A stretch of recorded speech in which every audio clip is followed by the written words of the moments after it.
تیزی سے تبدیل ہوتی ہوئی سیاسی صورتحال آئندہ کیا رخ اختیار کرے گی؟ پاکستان مسلم لیگ نون اور جناب نواز شریف کیا ایک مربوط حکمت عملی کے تحت آگے بڑھیں گے، یا فی الحال یہ میجر جو لیا گیا ہے، جو فیصلہ کیا گیا ہے، اسی پر تکیہ کیا جا رہا ہے؟ یہ سب کچھ جاننے کے لیے اس وقت ہمیں جوائن کریں گے پاکستان مسلم لیگ نون کے قائد اور سابق وزیر اعظم جناب میاں محمد نواز شریف۔ بڑی نوازش میاں نواز، آپ نے ہمیں جوائن کیا ہے، فرمائیے گا کہ یہ فیصلہ جو آج جس کا آپ نے باقاعدہ اعلان کیا ہے، 3 سال سے جب سے پاکستان پیپلز پارٹی کے ساتھ پنجاب میں مخلوط حکومت قائم ہے، خاص طور پہ پچھلے 2-2.5 سال کے دوران پنجاب میں گو کہ یہ مخلوط حکومت تھی، لیکن عملاً اس مخلوط اتحادی حکومت کا کوئی وجود نہیں تھا، کیونکہ پنجاب میں جو پیپلز پارٹی سے تعلق رکھنے والے کابینہ کے وزیر تھے وہ غیر مؤثر تھے، ان کا کوئی ایسی کنٹریبیوشن نظر نہیں آتی تھی۔ تو آخر اتنا طویل عرصہ آپ کو کیوں لگا اس جمود کو ختم کرنے کے لیے؟ کامران صاحب، میں ایک بات بتا دوں کہ یہ صرف 45 دنوں کا معاملہ نہیں تھا، یہ تو پورے 3 سال پر محیط عمل ہے اور جس سے ہم گزرے ہیں۔ میں اپنی پریس کانفرنس میں بھی یہ بات کہہ چکا ہوں کہ یہ 3 سال بلکہ ٹال مٹول کا یہ کھیل حکومت کی طرف سے جاری تھا اور ہم 3 سالوں سے ایک دوسرے کے ساتھ مذاکرات کر رہے ہیں۔ یہ وہ اسپرٹ تھی جو میثاق جمہوریت جس اسپرٹ سے ہم نے بنایا تھا، اس پہ دستخط کیے تھے کہ ہم اپنے معاملات کو، سیاسی معاملات کو اس طرح سے آگے بڑھائیں گے اور چلائیں گے۔ اور میرا خیال ہے کہ ہم نے تو پوری اس میں کوشش کی کہ حکومت کو اس ڈگر پہ رکھیں۔ حالانکہ میں نے آج آپ نے سنا ہوگا کہ میں نے کہا کہ اس سے زیادہ کسی پہ کیا وار کیا جا سکتا ہے کہ صوبے کی حکومت توڑ دی جائے، مجھے ڈسکوالیفائی کرا دیا جائے، شہباز شریف کو کر دیا جائے، یعنی کہ اس سے بدتر کوئی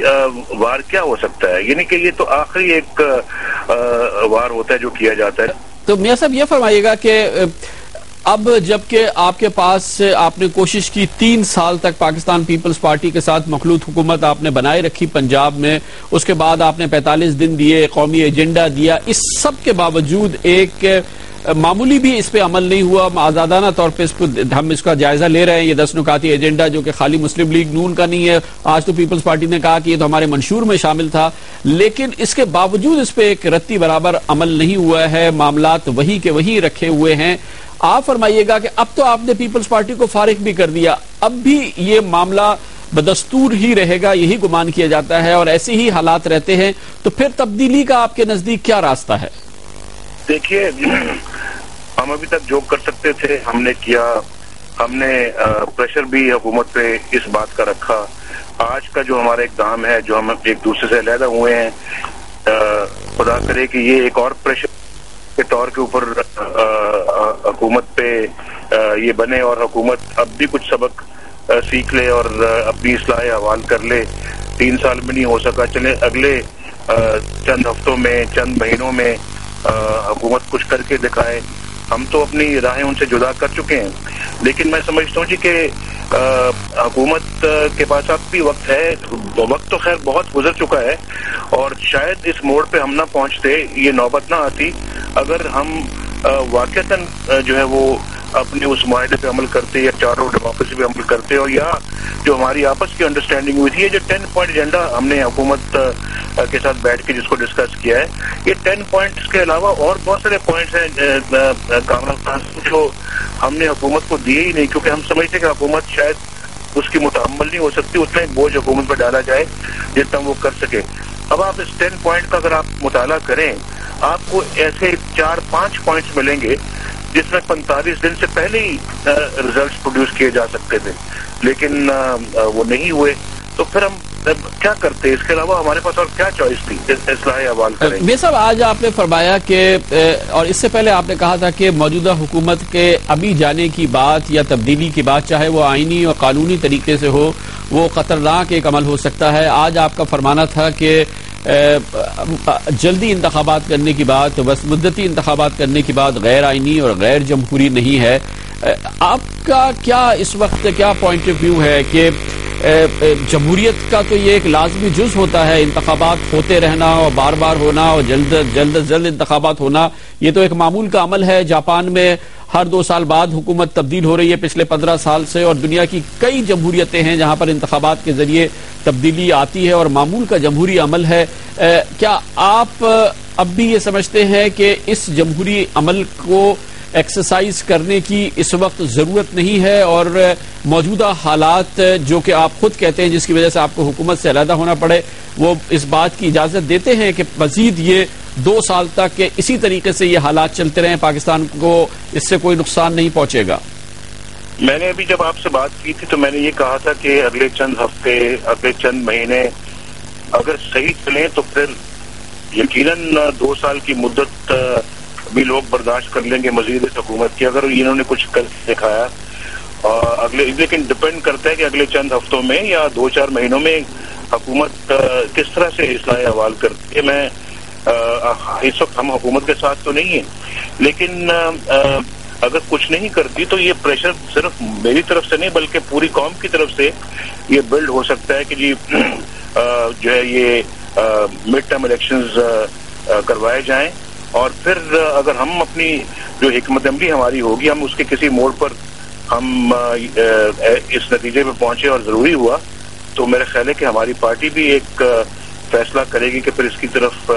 آیا جائے اور ملک کو مجبور کیا جائے۔ تو آپ یہ فرما رہے ہیں کہ آپ کے یہ تاثر صحیح نہیں ہے، یا اس سے پہلے اگر کوئی ایسا تاثر آیا کہ آپ اور آپ کی جماعت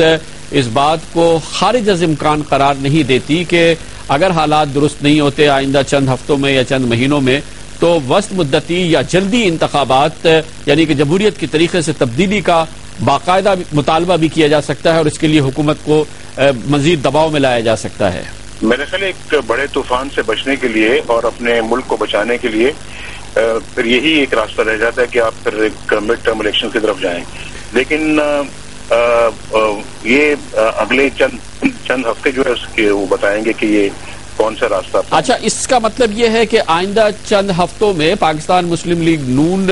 باقاعدہ دیکھتی رہے گی کہ یہ ایجنڈا یا اس سے منسلکہ دوسری ایجنڈا جو ہے اس پر حکومت کی پرفارمنس کیا گزر رہی ہے۔ اب کوئی ڈیڈ لائن نہیں ہے، کوئی چیز مشروط نہیں ہے، لیکن یہ حکومت 5 سال تک ایسے ہی کام کرتی رہے، اس کا دار و مدار آئندہ چند ہفتوں کی پرفارمنس پر ہوگا، ورنہ ملک حق بجانب ہوگا، پاکستان مسلم لیگ نون حق بجانب ہوگی کہ جمہوری طریقے کو اپلائی کرتے ہوئے ملک میں انتخابات کرائے جائیں۔ جی، میرے خیال ہے اگلے 2-4 مہینے جو ہیں وہ بالکل یہ معلوم ہو جائے گا کہ کس طرف معاملات جا رہے ہیں، اور پھر ہم بھی اپنی حکمت عملی جو ہے اس کو ساتھ ساتھ حالات کو دیکھ کر بناتے چلے جائیں گے، اور ہم سمجھتے ہیں کہ اگلے آنے والے جو مرحلے ہیں وہ بہت بہت بڑے مرحلے ہیں۔ اب دیکھیے بجٹ سے پہلے یعنی کہ کیا کچھ ہو رہا ہے،